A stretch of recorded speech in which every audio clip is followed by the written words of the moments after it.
বিশ্বাস করেন, যা বলবো আজকে সবার জন্য জীবন পরিবর্তনের কারণ হবে ইনশাআল্লাহ। আচ্ছা, আগে জিজ্ঞেস করি, মা বোনরা কোন সাইডে আছে? ডান সাইডে আছে শরীফ ভাই? ডান সাইডে আছে। আচ্ছা, মা বোনদের জন্য আমরা দোয়া করি, আল্লাহ রাব্বুল আলামিন মা বোনদেরকে নেক হায়াত দান করুক, পড়া আমিন। মা বোনদের সঙ্গে আমাদের কোনো শত্রুতা আছে? যুবকরা বলো, কোনো দুশ্মনী আছে? কোনো মারামারি আছে? We respect them from our heart, মন থেকে সম্মান করি, ভালোবাসি। যেহেতু যুবকদেরকে নিয়ে একটু বেশি কথা বলি, তো অনেক মেয়ে আমাকে দুই চোখের বিষ মনে করে। তো আমার কথা হচ্ছে, কোনো মেয়ে যদি গাদ্দারি করে, যুবকের সাথে বেঈমানি করে, এটা তো সহ্য করে নেওয়া যায় না। এখন এই কথা বলে যদি আমি একটু অপ্রিয় হই, হলাম অপ্রিয়। হক কথা বললে সবাই তো সহ্য করতে পারে না। তা আমার বোনেরা, গাদ্দারি করা বাদ দিয়ে দেন, যাকে ভালোবাসবেন, যাকে পছন্দ তাকেই বিয়ে করবেন, টাকলাকে বিয়ে করলে সমর্থন হবে না। আল্লাহ বোনদেরকে টাকাওয়ালা খোঁজা বাদ দিয়ে চরিত্রবান যুবককে খোঁজার তৌফিক দান করুক, পড়া আমিন। খুব খুশি তোমরা একেবারে না? তোমরাও আবার কম না, তোমরাও তো একজন 3-4টা প্রেম করে বেড়ায় যুবকেরা আজকে। সো কাউকে একতরফা দোষ দিলে চলবে না, পুরো যুব সমাজকে পরিবর্তন হতে হবে। আল্লাহ তৌফিক দান করুক, পড়া আমিন। আজকে আমরা যে সূরার থেকে তাফসীর শুনব, সূরাটার নাম হচ্ছে সূরাতুল আসর। সূরাতুল আসর এটি হচ্ছে কোরআনুল কারীমের 103 নম্বর সূরা। বলেন কত নম্বর সূরা? 103। মাশাআল্লাহ। এটির আয়াত সংখ্যা হচ্ছে মোট 3টা। জোরে বলেন কয়টা? প্রত্যেকটি সূরার মাঝে 2টি করে পর্ব আছে। একটা হচ্ছে মাক্কি পর্ব, আর একটা হচ্ছে মাদানী পর্ব। এই সূরাকে মাক্কি পর্বে নাজিল করেছে একজন, তিনি কে? সূরাটা মুখস্থ করবেন, যে শেষে গিয়ে আমাকে মুখস্থ শোনাতে পারবেন তার জন্য আমি আমার পকেট থেকে পুরস্কার দিব ইনশাআল্লাহ। তাহলে সূরা নাম্বার কত? মাশাআল্লাহ, জোরে বলো 100। পারা নাম্বার 30। পারা নাম্বার। আয়াত সংখ্যা কয়টা? এটা কি মাদানী সূরা না মাক্কি সূরা? মাশাআল্লাহ। এই সূরাটা এমন একটি সূরা, আয়াত সংখ্যা খুবই কম, তবে এই সূরাটার ব্যাখ্যা যদি কেউ পড়ে, তোমরা বারবার কেন সাউন্ড করছো বাবুরা? বারবার কেন? শরীফ ভাই কেন? লোক কোথায়? একটু ভলেন্টিয়ার্স একটু বাম দিকে ঘোরা দেন। বসে পড়ো। আর তোমরা আমার ভালোবাসার মানুষ, এগুলো করতে হয় না। বসে বসে বসে পড়ো, একটু বসে পড়ো, নয় একটু ব্যাকে যাও। আলোচনা করতে গেলে মাইন্ডটা ফ্রেশ থাকতে হয়। ডানে বামে আওয়াজ হলে আলোচনার সৌন্দর্য হারিয়ে যায়, ঠিক না? ডানে সব ভদ্র সালপাল দাঁড়ায় আছে, মাশাআল্লাহ মাশাআল্লাহ। না তোমরাও ভদ্র, তোমরা অভদ্র না কিন্তু, মানে একটু ব্যাকে গেলেই হবে, একটু ব্যাকে গেলেই হবে। এই যে ভাই আছে, একটু সাবধানে রাখেন। তাকবীর দেন, লিল্লাহি তাকবীর। ছোট্ট একটা সূরা, এটার ব্যাখ্যা যদি কেউ পড়ে, মনে হবে ছোট্ট একটা ঝিনুকের মাঝে আল্লাহ তাআলা আটলান্টিক মহাসাগর ঢুকিয়ে দিয়েছে। ছোট্ট একটা সূরা, ব্যাখ্যা কম না বেশি? বেশি, অনেক বেশি। 4 মাযহাবের 4 জন ইমাম আছেন। একজন ইমামের নাম হচ্ছে ইমাম শাফিঈ রাহমাতুল্লাহি আলাইহি। উনি লিখেছেন, কোন ব্যক্তির হেদায়েতের জন্য একটা সূরাই যথেষ্ট। সূরাটার নাম হচ্ছে সূরাতুল আসর। সুবহানাল্লাহ। এজন্য এই সূরার ব্যাখ্যা তাফসীর শোনার দরকারটা যুবক ভাইয়েরা আছে না নাই? এটা হচ্ছে এমন একটি সূরা, যে সূরার শুরুতেই আল্লাহ তাআলা কসম করেছেন ওয়াল আসর। এই ওয়াওটা হচ্ছে ওয়াও কসমিয়া, কসমের ওয়াও। আর আল আসর দ্বারা উদ্দেশ্য হতে পারে 3টা। জোরে বলেন কয়টা? 1, ইতিহাসের শপথ, সময়ের শপথ, সময়ের কসম। কারণ ইতিহাস হচ্ছে এমন একটা বিষয়, কে ভালো ছিল কে খারাপ ছিল এটার প্রমাণ আমরা ইতিহাস থেকে খুঁজে পাই, ঠিক না? ইতিহাস পড়লে বুঝবেন কে ভালো ছিল কে খারাপ ছিল। ইতিহাস পড়লে বোঝা যায় আবু জেহেলের গোষ্ঠী খারাপ ছিল। আর বাংলাদেশে আজকাল আবু জেহেলের গোষ্ঠী আছে না নাই? বুঝি নাই। আছে আছে আছে। দেখবা হক কথা বললে সহ্য করতে পারে না। হক কথা বললে বাংলার মাটিতে বক্তার জিহ্বা পর্যন্ত কেটে দেওয়া হয়। এটা হচ্ছে আবু জেহেলের গোষ্ঠী। আমরা কি আবু জেহেলের গোষ্ঠী না মুহাম্মদের উম্মত? রাসূলুল্লাহ সাল্লাল্লাহু আলাইহি ওয়াসাল্লাম ইতিহাসের শপথ। 2 নাম্বার ওয়াল আসর, তার আসরের সময়ের শপথ। ফজর, জোহর, তারপরের ওয়াক্তের নাম কি? আসর। আসরের শপথ আল্লাহ করেছেন, কারণ খেয়াল করে দেখবেন ফজর থেকে জোহর লম্বা সময়, জোহর থেকে আসর লম্বা সময়, কিন্তু আসর থেকে মাগরিবের সময়টা খুবই শর্ট। আল্লাহ বোঝাচ্ছেন সময় যেহেতু কম, আমি যা বলছি মনোযোগ দিয়ে শোনার দরকারটা আছে না নাই? আসরের সময়ের কসম। নাম্বার 3 ওয়াল আসর দ্বারা উদ্দেশ্য হচ্ছে আল আস মানে হচ্ছে নিংড়ানো। মাঝে মাঝে দেখবেন আমরা যখন গোসল করি লুঙ্গি আমরা ধুই কি ধুই না? সিঙ্গেল পার্টিটা কথা কয় না রে, এই লুঙ্গি ধোয়া লাগে না রে? ধোয়া লাগে, ধোয়া লাগে। তো দেখবা লুঙ্গি ধোয়ার পরে এরকম চিপড়াই না আমরা ধরে। কি একটা অবস্থা! তোমরা কেন বারবার আওয়াজ করছো? পেছনে আওয়াজ, ডানে আওয়াজ। আমি তো লক্ষ লক্ষ মানুষের মাঝে কথা বলছি, এরকম আওয়াজ তো আমি দেখি না বেশি একটা। কেন আপনার বদনাম করছেন? আমি নর্মালি কথা বলছি, তাফসীর করছি, আওয়াজ আসলে তো মাইন্ডসেট নষ্ট হয়ে যায়। আর কোনো আওয়াজ হবে না, please keep quiet and keep silent. তাকবীর দেন, লিল্লাহি তাকবীর। প্লিজ আর একটা তাকবীর দেন, লিল্লাহি তাকবীর। ওয়াল আস, এই আস মানে হচ্ছে নিংড়ানো। এই শপথ আল্লাহ কেন করলেন? আচ্ছা মনে করেন এই যে একটা বোতল, প্রিয় ভাইয়ারা, এটা মনে করেন কোনো বোতল না, এটা একটা গ্লাস। মনে করেন এটা কি? জোরে বলেন, এটা কি? সামনে আসছে গরমকাল, গরমকালে আম আছে না নাই? দেখবা 2টা আম যদি তুমি নিয়ে আসো, বড় বড় আম, 2টা আমকে একটা গ্লাসে ঢুকানো কি সম্ভব? সম্ভব না। আচ্ছা এখন যদি আপনি 2টা আমকে কেটে নিংড়িয়ে সুন্দর করে ব্লেন্ডারে দিয়ে চেপে তার রস একটা গ্লাসে ঢুকাতে চান, তাহলে অসম্ভব না সম্ভব? 2টা আম গ্লাসে ঢুকানো সম্ভব নয়, বাট 2টা আমের রস ব্লেন্ডারে দিয়ে নিংড়িয়ে ঢোকানো সম্ভব। আল্লাহ বলছে বান্দা আমি জানি যে কোনো মানুষ এরকম হবে না, সব মানুষ একরকম নয়, সবাই পুরো কোরআনটা বুঝবে না। আল্লাহ বলছে পুরো কোরআনের ভাব, অর্থ, সারমর্থ, মানে পুরো খোলাসা, সারমর্ম আল্লাহ এই ছোট্ট একটা সূরার ভিতরে ঢুকিয়ে দিয়েছে। সুবহানাল্লাহ পড়তে পারলেন না আপনারা সবাই? তাহলে এই সূরার গুরুত্ব কম না বেশি?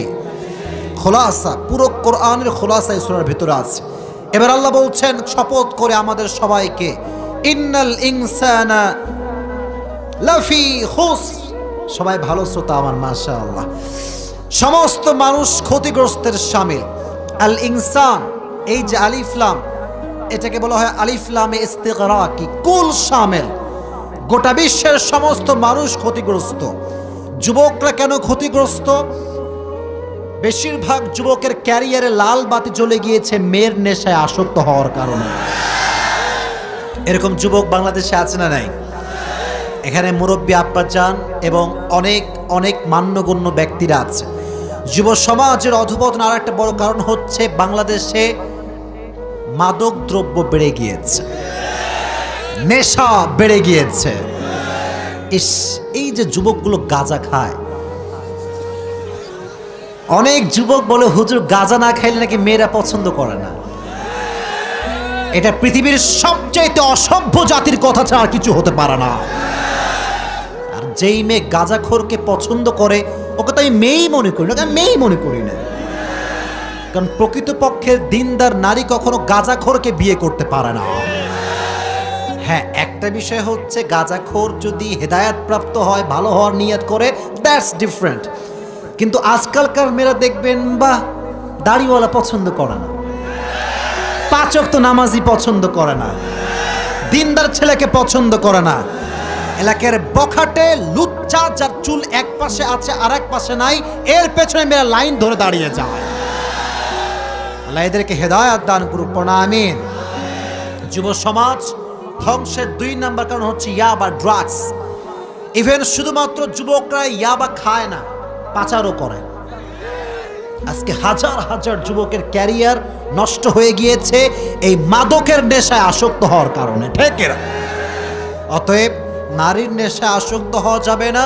2 নাম্বার, মাদকের সঙ্গে আমাদের কোনো সম্পর্ক থাকবে।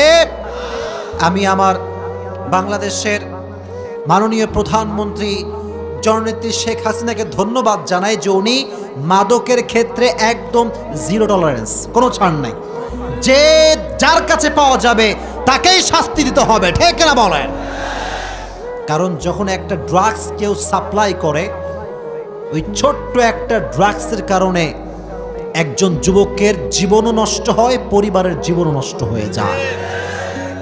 আমার বাড়ির পাশে যারা মাদক সেবন করে এদের জন্য একটা আলাদা জায়গা আছে।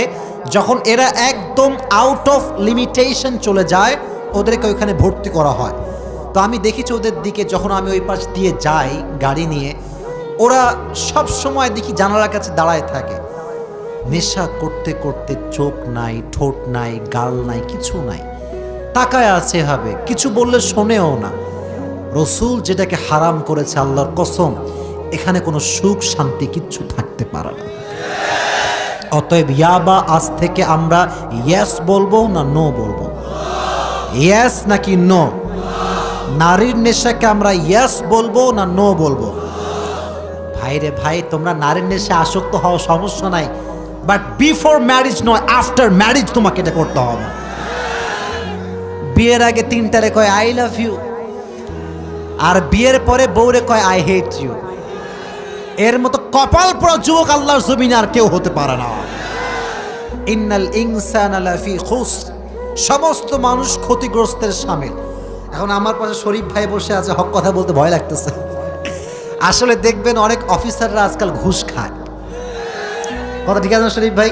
কথা বলেন না কেন, ঠিক কিনা প্রিয় ভাই?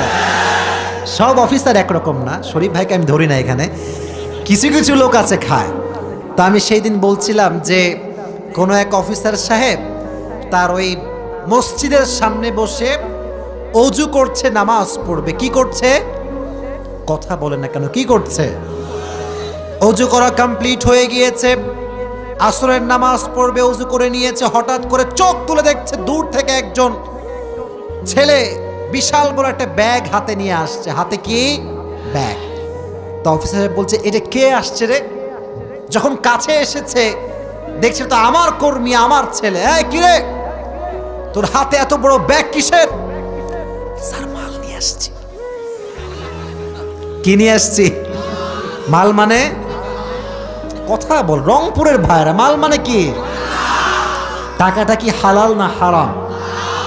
অফিসার সাহেব খুব ভালো মানুষ, যে বেয়াদব কোথাকার, সামনে রমজান মাস, অজু করছি, নামাজ পড়বো, এগুলো ঘুষের টাকা হাত দিয়ে ধরা যায়, টেবিল ঢুকাই দে। অফিসার সাহেব, এই যে আপনি টেবিলে ঢুকালেন, কেউ না দেখলেও দেখেছে একজন, তিনি কে? আর এই যে আপনি বাটপারি করলেন আল্লাহর সাথে, এটা স্পষ্ট প্রমাণ হলো আপনি উপরে ফিটফাট, ভেতরে সদরঘাট। অতএব যে ব্যক্তি আল্লাহকে ভয় করে, তার সম্পর্ক সুদের সাথে থাকতে পারে, ঘুষের সাথে থাকতে পারে। তবে সব অফিসার কিন্তু একরকম নয়। আজও আমাদের বাংলাদেশে অনেস্ট অফিসার আছে বিধায় বাংলার মাটি আজও টিকে আছে। আজও বাংলার মাটিতে আমরা তাফসীর প্রোগ্রাম করতে পারছি, ঠিক না বলেন? শরীফ স্যার একজন অফিসার মানুষ, তো কি হয়েছে? উনি সার্বিক তত্ত্বাবধানে ছিলেন, মাহফিল করতে সব সহযোগিতা করেছে। গতবার আমার মাহফিল ছিল রংপুরের আপনার বুড়িরহাটে। আপনাদের পুলিশ ভাইয়েরা আসছে, যুবকরা যে একটা অবস্থা, ওই মাহফিলে হাত কেটে গেছে যুবকদের, এমন একটা ভিড়াভিড়ি ওখানে। ওনারা প্রোটোকল দিয়েছেন। তার মানে সব অফিসার কিন্তু ইসলামের বিরুদ্ধে নয়, ঠিক না? ওনাদের সন্তানরা মাদ্রাসায় পড়ে, আর্মির ছেলে মাদ্রাসায় পড়ে, র্যাবের ছেলে মাদ্রাসায় পড়ে, অ্যাডভোকেটের সন্তানরাও আজকাল মাদ্রাসায় পড়ে হেফজ কমপ্লিট করে, ঠিক না? আল্লাহ সবার সন্তানকে কবুল করুন, সকলেই পড়া আমিন। তাহলে মানুষ হচ্ছে ক্ষতিগ্রস্তের শামিল, বলে দিয়েছে একজন, জবান খুলে বলেন তিনি কে? তবে হ্যাঁ, 4 ধরনের ব্যক্তিকে আল্লাহ ইস্তেসনা করেছেন, বের করে দিয়েছেন। 4 ধরনের ব্যক্তি হচ্ছে সফল। নাম্বার 1, ইল্লাল্লাযীনা আমানু, তারা সফল যারা ঈমান এনেছে। ফামান যুহযিহা আনিন নারি ওয়া উদখিলাল জান্নাতা ফাকাদ ফাজ। সফলতার সংখ্যা এক এক আয়াতে এক এক রকম। এক আয়াতে আল্লাহ বলেছেন জান্নাতি হয়েছে যারা, সফল হয়েছে তারা। আর এক আয়াতে আল্লাহ বলেছেন কদ আফলাহাল মুমিনুন, ঈমান এনেছে যারা, সফল হয়েছে। এক এক জায়গায় সফলতার একটা ডেফিনেশন আল্লাহ দিয়েছেন। তবে দিন শেষে এটাই বাস্তবতা, ঈমান যে এনেছে আর যে জান্নাত পেয়েছে তার মতো সফল ব্যক্তি আল্লাহর জমিনে আর কেউ হতে পারে না। ঠিক কিনা বলেন? ইল্লাল্লাযীনা আমানু, ঈমান আনতে হবে। তবে ঈমান মানে শুধুমাত্র আল্লাহকে বিশ্বাস করলাম, নবীকে মানলাম, এটার নাম কিন্তু ঈমান নয়। ঈমান হচ্ছে সেই ঈমান, বাতিলের সামনে হক কথা বলবেন, হৃদয় এক মুহূর্ত কোনো ভয় থাকা যাবে না, এটাও একটা ঈমান। আমরা তো আজকাল মাশাআল্লাহ অবস্থা খুবই খারাপ, টাকা পয়সা পাইলে ফতুয়া চেঞ্জ করে ফেলে। কথা বলো যুবক, না এরকম হুজুর তো বাংলাদেশে নাই? আছে না, আছে না, আছে না? টাকা পাইলে ফতুয়া চেঞ্জ হয়ে যায়, দল চেঞ্জ হয়ে যায়, ইমাম সাহেব সুদের বিরুদ্ধে ওয়াজ করাও ছেড়ে দেয়। আচ্ছা, আপনারা কি মাওলানা তারিক জামিলের নাম শুনেছেন? এই যে আমি টুপি পরে আছি না, উনি টুপি পরেন বাট একটা সাদা পাগড়ি পরেন। ওনার চেহারা এতটা সুন্দর, চেহারাটা দেখলেই মনটা ঠান্ডা হয়ে যায়। সুবহানাল্লাহ পড়েন, এত সুন্দর চেহারা আর পাগড়ি অলওয়েজ মাথায় থাকে। তো একদিন উনি বলছিলেন ঈমান কাকে বলে বোঝার ট্রাই করবেন। তাকবীর দেন, লিল্লাহি তাকবীর। একজন মুফতির কাছে একজন যুবক আসছে, এসে বলছে মুফতি সাহেব মুঝে আপসে এক মাসআলা পুছনা है, একটা প্রশ্ন করতে চাই। বলে কি প্রশ্ন? বলছে মুফতি সাহেব मैंने अपनी बीवी को 3 तलाक दे दिया। কয় তালাক দিয়েছে? আপনারা সামনে লোক কথা কর না কেন, কয় তালাক? এবার বলেন 3 তালাক দিলে বউ থাকে না যায়? হালাল হয় না হারাম হয়? তো বলছে হুজুর প্লিজ मैं अपनी बीवी से बहुत ही मोहब्बत करता हूं, कोई मसला तो होगा आपके पास हलाल करने के लिए, একটা ফতোয়া প্লিজ। बोलছে बाबा मुझे माफ भी कर दे, दुआ भी कर दे, ये हलाल नहीं हो सकता, ये हराम है, হবে না হালাল এইটা। তো রংপুরের যুবকদের মতো ওই যুবকটা খুব চালাক, তো কোনো কথা ছাড়া এইদিকে আমার চোখের চোখ, আমার বডি দেখেন, তো হুজুরের সামনেই সোজা কোনো কথা ছাড়া পকেটের এমন করে হাত দিয়ে পকেটে যা ছিল টাকা পয়সা সব বের করছে। বের করে মানিব্যাগ যখন বের করছে, পকেট থেকে টাকা বের হয়েছে, এমনি করে টাকার কয়েকটা বান্ডিল বের করে এইদিকে তাকাও, হুজুরের চোখের সামনে ধরছে। ঈমান কাকে বলে? টাকা। বলছে মুফতি সাহেব थोड़ा सोच कर बताइए क्या फतवा चेंज हो सकता है? কি দেখাইছে ভাই? মানি ইজ এভরিথিং, পয়সা পয়সা পয়সা। টাকা দেখলে মেয়েদের চরিত্র পরিবর্তন হয়ে যায় না? সব মেয়ে, এই বাবা তোর এত জোরে ঠিক কেন বলিস বাবা? সব মেয়ে একরকম না। আচ্ছা আচ্ছা আচ্ছা, তো মুফতি সাহেব যখন টাকা দেখেছে, আগে বলেছিল হারাম, আগে বলেছিল, তো যখন টাকা দেখেছে লুক চেঞ্জ, টাকা বলছে দে টাকা দে, পকেটে ঢুকাই দিয়েছে টাকাটা। এবার মুফতি সাহেবের কথাবার্তা পরিবর্তন, বলছে বেটা তুনে ক্যা পুছা থা मैं तो भूल गया।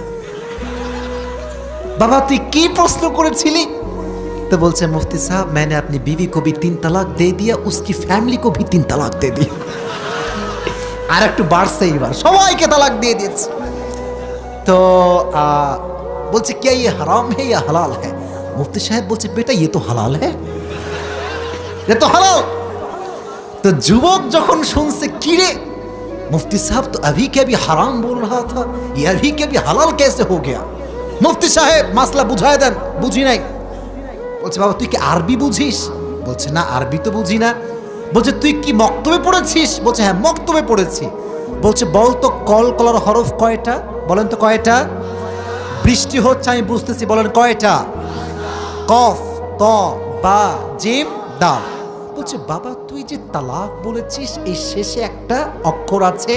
আরবি হচ্ছে এমন একটা ভাষা যে ভাষার একটা অক্ষর চেঞ্জ হলে মিনিংটা চেঞ্জ হয়ে যায়, অর্থ চেঞ্জ হয়ে যায়।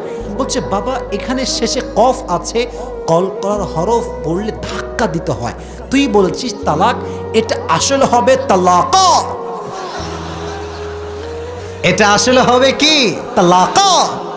তো যুবক বলছে তাই তো মুফতি সাহেব मैंने तो ये नहीं किया था। बोलছে बेटा तूने जो तलाक कहा है ये कुत्ते का काफ है, ये कलकला का काफ नहीं है। तो तेरे बीवी भी हलाल है और जो पैसे तूने मुझे दिए ये तो और भी हलाल है। তাহলে আজকাল হুজুররা টাকা দেখলে ঈমান ঠিক থাকে না, ঠিক না বলে? এই ঈমান রাখলে হবে না, যে ঈমান প্রয়োজনে বারুদের মতো জ্বলবে তবুও বাতিলের সামনে মাথা নত করবে না। এই ঈমান রাখার দরকারটা আছে না নাই? এই উঠো না উঠো না উঠো না, বৃষ্টি হচ্ছে আমি জানি, বসো বসো। এই বাচ্চা বসো, ভয় পাবেন না। যদি খুব বেশি জোরেই হয় দোয়া করব, বাট একসঙ্গে যাব, কেউ একা একা যাব না। রাজি আছেন তো ইনশাআল্লাহ? আজ দেখি বৃষ্টি বেশি প্রয়োজনীয় হয় না তাফসীর বেশি প্রয়োজনীয় হয়? থাকবেন তো ইনশাআল্লাহ? তাহলে এক নাম্বার, হৃদয় ঈমান থাকতে হবে একজনের জন্য। আওয়াজ দিয়ে বলেন তিনি কে? ঈমানের পরীক্ষা দিয়েছেন একজন সাহাবী, তার নাম হচ্ছে আব্দুল্লাহ। ভালো করে হাদিসটি আমার মনোযোগ দিয়ে শুনবেন, যেটা আমি বলছি হাদিসটি। আব্দুল্লাহ যখন কাফের ছিল তার নাম ছিল এমন একটি নাম যেই নামটা মুসলমানদের হতে পারে না, মুসলমানদের নাম এটা হতে পারে না। তো যখন নবীজি দাওয়াতের কাজ শুরু করলেন তখন সে তার চাচার কাছে গেল, গিয়ে বলল, চাচা যান, মক্কায় একজন মানুষ এসেছে যিনি দ্বীনের দাওয়াত দিচ্ছেন, উনি বলছেন লা ইলাহা ইল্লাল্লাহ মুহাম্মাদুর রাসূলুল্লাহ। তো বলছে, চাচা আপনি কি এই কথা বিশ্বাস করেন? চাচা বলছে, আমি বিশ্বাস করি, তবে ঈমান আনবো না, এটা আমি স্বীকার করব না মুখ দিয়ে। তো সে বলছে, চাচা আপনি স্বীকার না করলে কি হবে, আমি এই মুহূর্তে আল্লাহর উপরে ঈমান আনলাম। সুবহানাল্লাহ পড়েন। চাচা বলছে, শোনো ভাতিজা, তুমি যে বলছো তুমি ঈমান এনেছো, এর মানে তুমি বোঝো? বলছে, না বুঝি না, আমাকে বোঝান। বলছে, তোমার জামা যা পরে আছো এটা কে দিয়েছে? চাচা আপনি দিয়েছেন। এই যুবকেরা কান খাড়া করো, ঈমান বোঝো। জামা কে দিয়েছে? বলছে আপনি। তোমার দেহের যে পায়জামা কে দিয়েছে? চাচা আপনি। খাওয়ার আপনি, ভাত আপনি, সবই তো আপনি দেন চাচা। বলছে, যদি ঈমান আনো ভাতও পাবা না, কাপড়ও পাবা না, কিচ্ছু পাবা না, সোজা এখান থেকে সব জামা খুলে দিয়ে যাওয়া লাগবে। নিজের জামা খুলেছে, পুরো শরীরকে উলঙ্গ করেছে, ঈমানকে হারায় নাই। সুবহানাল্লাহ। উলঙ্গ হয়ে বাসায় ফিরে গিয়েছে। যখন বাসায় গিয়েছে আম্মা জান এসেছে, কি খবর তোমার? যখনই দেখেছিলে কেউ উলঙ্গ, মা লজ্জায় বেহুশ, দুই চোখে দুই হাত দিয়ে ঢেকে ধরেছে। তোমার জামা কোথায়? আইনা লিবাসুক, জামা কোথায় রেখে এসেছো হে আমার সন্তান? তো বলছে, আম্মা জান আজকে ঈমানকে এনেছি, জামাকে বিক্রি করে দিয়েছি। সুবহানাল্লাহ। বলছে, আম্মা জান আপনার কাছে কোনো জামা আছে যেটা আমি পরিধান করতে পারি? বলছেন, না জামা তো আমার কাছে নেই। কি আছে জান একটু খুঁজে বের কর। মুরব্বী আব্বা জানরা একটু কান খাড়া কর। মা বাসায় গিয়েছে, তন্ন তন্ন তন্ন করে খুঁজে কিছু পায় নাই। একটা ছেঁড়া কম্বল পেয়েছে, ছেঁড়া কম্বলটাই নিয়ে আসছে ছেলের কাছে, আব্বা জান এই কম্বলটাই পেয়েছি, আর কিছু নাই। বলছে, দেন এটাই দেন। ছেঁড়া কম্বলকে কোনো মতে জড়িয়ে মদিনার দিকে নবীর কাছে ছুটে গিয়েছে। এত আস্তে সুবহানাল্লাহ পড়লেন।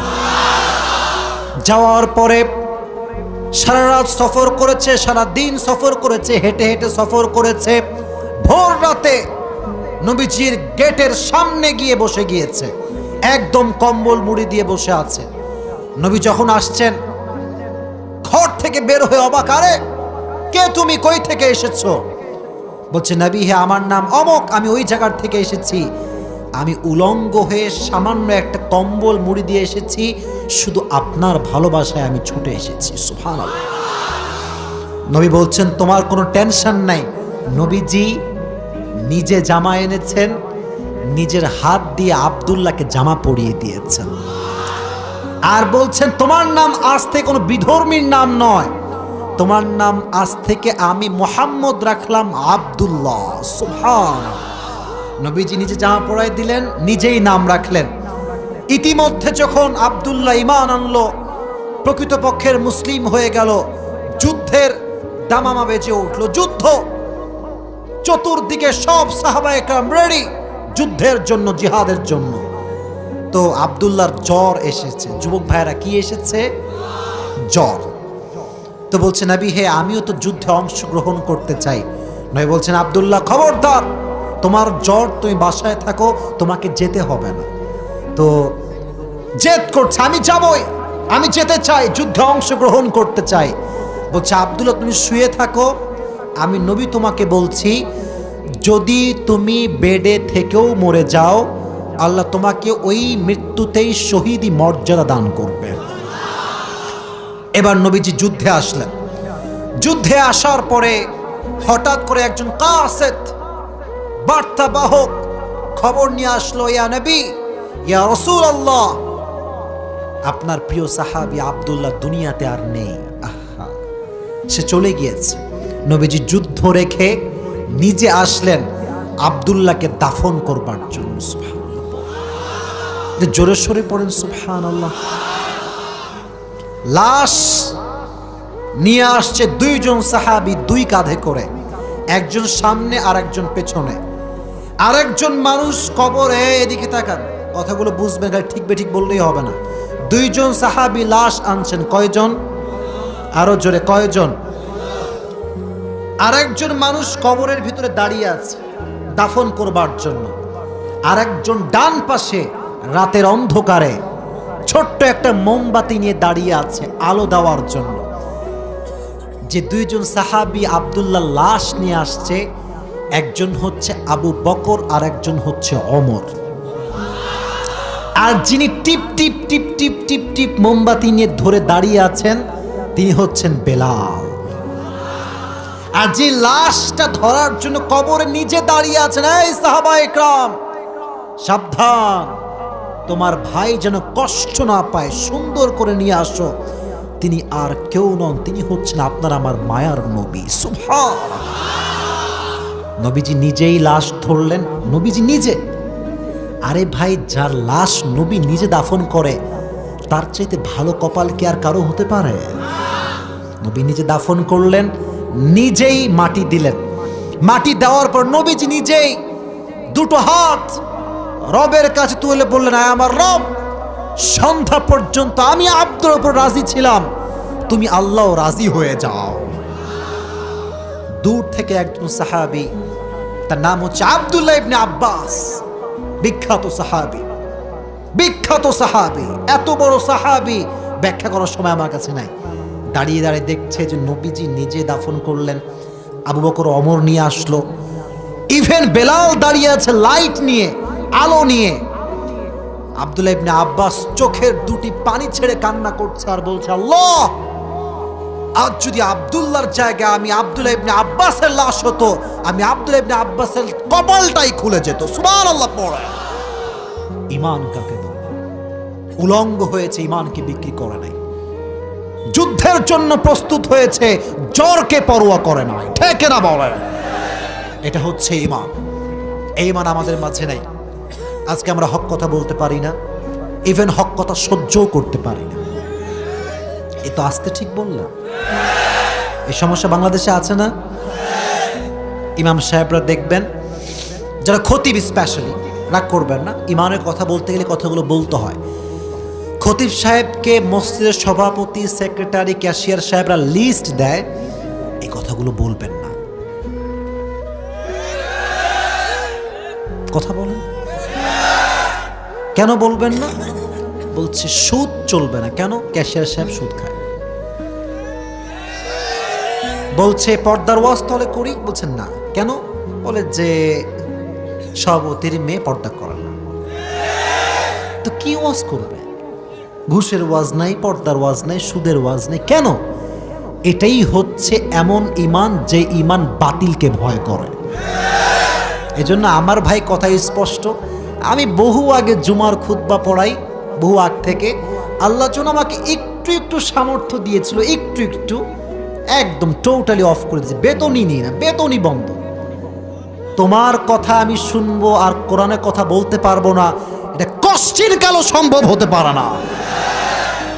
ডাল ভাত খাবো, প্রয়োজনে পান্তা ভাত খাবো, হক কথার থেকে বিরত আমরা থাকতে পারবো না, ঠিক না বল? একজন ইমাম সাহেব যারা আছেন আমাকে শুনবেন ইউটিউবে ফেসবুকে, ইমাম সাহেব গিরিও করেন, খতিব গিরিও করেন, কিন্তু অর্থনৈতিক অবস্থা শক্ত করেন। কারণ টাকা যার কাছে আছে তার সামনে কোনো বাপের বেটা উঁচু গলায় কথা বলতে পারে না। টাকা কামাবেন এটাই যে আসল তা না, কিন্তু বেঁচে থাকতে হলে টাকার দরকার। যুবক ভাইরা আছে না নাই?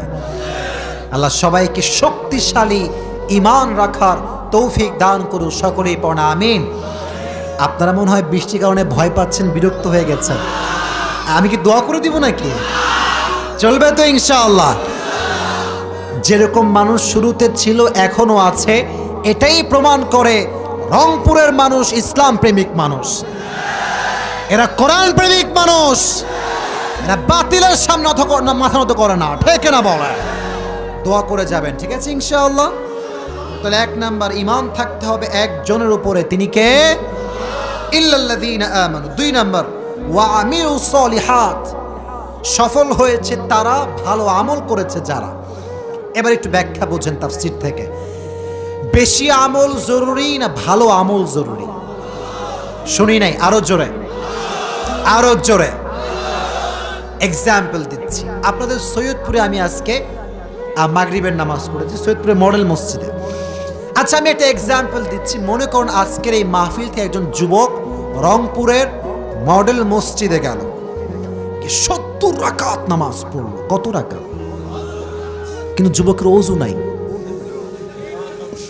নামাজ হবে? বলেন না কেন হবে? আচ্ছা, আরেকজন মুরব্বী গেল, আমার আব্বাজান, সম্মানিত আব্বাজান, 70 রাকাত নয়, 2 রাকাত পড়লো অজু করে, খুশু সহকারে, ওয়ারাত্তিলিল কুরআনা তারতিলা, তারতিল দিয়ে কোরআন পড়লো। 70 রাকাত নয়, 2 রাকাত পড়লো। রংপুরের ভাইরা বলেন তো, যুবকের 70 রাকাতের দাম বেশি না মুরব্বীর 2 রাকাতের দাম বেশি? কারণ ওটা সংখ্যায় বেশি হতে পারে, যেহেতু ওযু নাই এটা ভালো আমল হতে পারে না, ঠিক না? এবার আসেন আয়াত 29 পারার 1 নাম্বার পৃষ্ঠা, সূরা মুলকের 2nd আয়াত। আল্লাযী খালাকাল মাউতা ওয়াল হায়াতা লিয়াবলুয়াকুম আইয়ুকুম আহসানু আমালা। Allah said in this ayah, I have created the life and the death, and after the death I will check, do you have the good deeds or not? আল্লাহ জীবন দিয়েছেন, মরণও দিয়েছেন, বাট মৃত্যুর পরে বাপের পরিচয় দিয়ে কবরে ছাড় পাওয়া যাবে না, নেতার পরিচয় দিয়ে কবরে ছাড় পাওয়া যাবে না। কবরে ছাড় পেতে হলে ভালো আমলের দরকারটা আছে না নাই? আচ্ছা বলেন তো, নবীজির কলিজার টুকরা মেয়ের নাম ছিল কি? মুরব্বী আব্বাজান আগে আগে বলছে, আপনার বলেন, বলেন নাম কি ছিল? আচ্ছা বলেন তো, ফাতেমার মতো নারী আজকালকার যুগে কি আর পাওয়া যায়? ফাতেমা যখন মারা গিয়েছিল বলে গিয়েছিল, খবরদার আমার লাশ যেন কেউ দেখতে না পারে। মৃত্যুর পরে লাশ কাউকে দেখায় নাই, সাইজ বুঝে ফেলবে মানুষ, মোটা না চিকন বুঝে ফেলবে মানুষ, এই জন্য সাইজ দেখায় নাই। আর আজকালকার মেয়েরা ইচ্ছা করে জিন্সের প্যান্ট আর টি শার্ট পরে ফেসবুকে প্রোফাইল পিকচার আপলোড করে, ইচ্ছা করে টিকটকের ভেতরে বাজে উলঙ্গ ড্রেস পরে যুবকদের চোখ নষ্ট করে। তারা করলে দোষ নাই, আমরা দেখলেই দোষ। কেন কেন আমাদের দোষ কোথায়? আগে আপনি ড্রেস ঠিক করেন, রংপুরের যুবকরাও ঠিক হয়ে যাবে, গোটা বাংলাদেশের যুব সমাজ ঠিক হয়ে যাবে, ঠিক না? তো ফাতেমা যেদিন মারা গিয়েছিলেন, তার লাশ যখন কবরের পাশে রাখা হয়েছিল, প্রসিদ্ধ হাদিস, আবু যর গেফারি কবরকে ডাক দিয়ে বলেছিল, আতাদরুনাল কবর মান হাদিহিল মাইয়িত, হে কবর তুমি কি জানো এটা কার লাশ? এটা হচ্ছে একমাত্র নবীজির কলিজার টুকরা মেয়ে ফাতেমার লাশ, এটা হাসান এবং হোসাইনের মায়ের লাশ, এটা জান্নাতের সমস্ত যুবকদের সর্দার হাসান এবং হোসাইনের মায়ের লাশ। খবরদার ব্যবহার যেন খারাপ না হয়। কবরের জবানকে আল্লাহ নিজেই খুলে দিয়েছিলেন, সুবহানাল্লাহ পড়লেন না? কবর ডাক দিয়ে বলছে, আবু যর গিফারি ইসমা, ভালো করে শোনো, হাদাল কবর লাইসা বাইতু নাসাবিন ওয়ালা হাসাবিন, হাদাল কবর লাইসা বাইতু নাসাবিন ওয়ালা হাসাবিন, এটা এমন একটা 3.5 হাত মাটির ঘর, এখানে বাপের কোনো পরিচয় চলে না, বংশের কোনো পরিচয় চলে না, নেতার কোনো পরিচয় চলে না। এখানে বাঁচতে হলে ভালো আমলের দরকারটা আছে না নাই? ইল্লাল্লাযীনা আমানু ওয়া আমিলুস সলিহাত, ঈমান রাখতে হবে আর বেশি বেশি নেক আমল করতে হবে। একজনের জন্য আওয়াজ দিয়ে বলেন তিনি কে?